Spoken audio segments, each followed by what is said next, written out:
కానీ జనంతో కలిసి, జనంతో తిరిగి, జనంతో పెరిగి, జనంతో మెలిగి, జనంతో మాట్లాడితే ఉండే సంతోషం, జనం కోసం పనిచేసే ఉండే సంతోషం, హ్యాపీనెస్, ఎంజాయ్మెంట్, చామ్ ఈ కాన్స్టిట్యూషనల్ పోస్ట్లో ఉండదు. చిరంజీవి గారు నా మీద అభిమానంతో చాలామంది అనుకునే మాట చెప్పాడు ఆయన. ఇంకొక 5 ఏళ్ల పాటు మళ్ళా జనానికి దూరంగా ఉండాలనే ఆలోచన వస్తేనే, ఒకవేళ నేను ఆశించడం లేదు, లేదా నాకెవరు ప్రతిపాదించలేదు చేస్తున్నావు నీకని కాదని చెప్పడానికి. బట్ నా ఆలోచన ఎంతసేపటికి వీలైనంతవరకు జనంతో ఉండాలి, జనంతో తిరగాలి. నా అలవాటు కూడా ఏంటంటే తిరుగుతూ ఉంటాను. ఎక్కడికి పోవాలంటే అక్కడికి పోతాను. ఎప్పుడు ఏ ఊర్లో ఏది బాగుందంటే అక్కడికి వెళ్ళాలి, అక్కడ ఆగాలి. మధ్యలో పోతా ఉంటే కావల్లో వెళుతుంటే దారిలో ఆగి సెట్టెమ్మ దోశ తినాలి. విజయవాడ సామరంగ చౌకపోతే పునుగులు తినాలి. ఇంకొక ఊరికి వెళితే జాంకాయలు తినాలి, బఠానీలు తినాలి. అంటే సరదా తిండి కోసమే కాదు, ఆ దారిని పోతున్నప్పుడు పలానా వాడు ఇంట్లో పెళ్ళయింది కదా, పెళ్ళికి పోలేకపోయినా అంటే సడన్గా ఆగి కారు ఆప వాళ్ళ ఇంటికి పోయి పెళ్ళైన తర్వాత పిల్లకాయలు పుట్టుంటారు వాళ్ళ పిల్లలకి పోయి కాస్త పలకరించి వాళ్ళని వస్తే సంతోషం. ఆ ఎంజాయ్మెంట్ అది చెప్పలేనంటే ఎంజాయ్మెంట్. అది ఈ ప్రోటోకాల్ దాంట్లో కొద్దిగా ఇబ్బందికరంగా ఉంటుంది. ఎక్కడికి స్వేచ్ఛగా పోవడానికి లేదు, ఏది ఇష్టం వచ్చింది మాట్లాడడానికి లేదు. అంటే సెన్సార్ ఉందని, సెన్సార్ కాదు, దీనికి కొన్ని పద్ధతులు ఉన్నాయి, కొన్ని లిమిటేషన్స్ ఉన్నాయి. రాజకీయం మీద నాకు ఆసక్తి తగ్గిపోయింది. ఎందుకంటే ఇదంతా ఇప్పుడు పరిమళంగా లేదు రాజకీయం.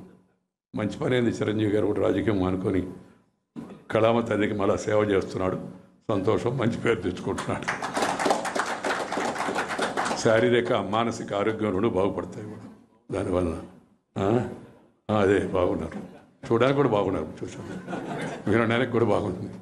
రాజకీయం ఇంతకుముందు అంత ఆరోగ్యంగా లేదు. ఇప్పుడు నేను ఎక్కువగా మాట్లాడి రాజకీయ నాయకులను అవమానపరచడం నాకు ఇష్టం లేదు. అంటే అందరు కాదు, కానీ కొద్దిమంది అయినా కూడా జనం ఎక్కువ చూస్తారు. అద్వాని గారు చెప్తుంటారు, తెల్ల చొక్కా తెల్ల ప్యాంటు లాంటిది పార్టీ రాజకీయం, జాగ్రత్తగా ఉండాలా. చిన్న ఒకరు ఇంకు మార్కు పడినా అందరు చూస్తారని క్యా హై అంటారు. అందుకని జాగ్రత్తగా ఉండాలా బీజేపీ వాళ్ళు అని చెప్తుండేవాడు. మిగతా వాడు వాడ సంగతి వాడదు. పోతా డ్రైనేజ్లో పడి బయట వేస్తే కూడా అవరేకి నయా కథ రాయా అంటారు. దీంట్లో అట్ట కాదు, నువ్వు చెప్తున్నావు కదా మనది ఏదో వేరే పార్టీ విత్ డిఫరెన్స్ అని, అందుకని ఇంకా జాగ్రత్తగా ఉండాలని. ఇప్పుడు ఆ పరిస్థితి లేదు. ఈ అసెంబ్లీలు, పార్లమెంట్లు, ఇవి జరుగుతున్న తీరులు, రాజకీయ నాయకులు మాట్లాడుతున్న మాటలు, ఆ భాష వింటూ ఉంటే ఒక్కోసారి ఎంత బాధ కలుగుతుందో. ఎందుకంటే మనం కూడా అక్కడి నుంచి వచ్చాం కదా అనండి. నేను ఇప్పుడు రాజకీయంలో లేకపోయినా అది తలుచుకుంటే కొంత బాధ కలుగుతుంది. ఇక్కడనే కాదు, ఈ జబ్బు రోజు రోజుకి పెరుగుతూ ఉంది. ఒకరిని చూసి ఒకడు జబ్బు ఇంకా ఎక్కువ అవుతుంది. దీన్ని సంస్కరించాలి. దీన్ని సంస్కరించాలంటే ప్రజల్లో నుంచి రావాలి ఆ మార్పు. ప్రజల్లో నుంచి అలాంటి వాళ్ళని దూరం పెట్టి మంచి పనులు చేసేవాళ్ళని, 10 మందికి ఉపయోగపడేటికి వాళ్ళని ప్రోత్సహించేటి విధంగా ప్రజా అభిప్రాయం కానీ మరిలితే చాలా బాగుంటుంది. మన ఆరోగ్యాన్ని మనం కాపాడుకోవాలి. Because health is wealth. If you are healthy you can become wealthy. If you are simply wealthy and not healthy you can't eat even Pullareddy sweet.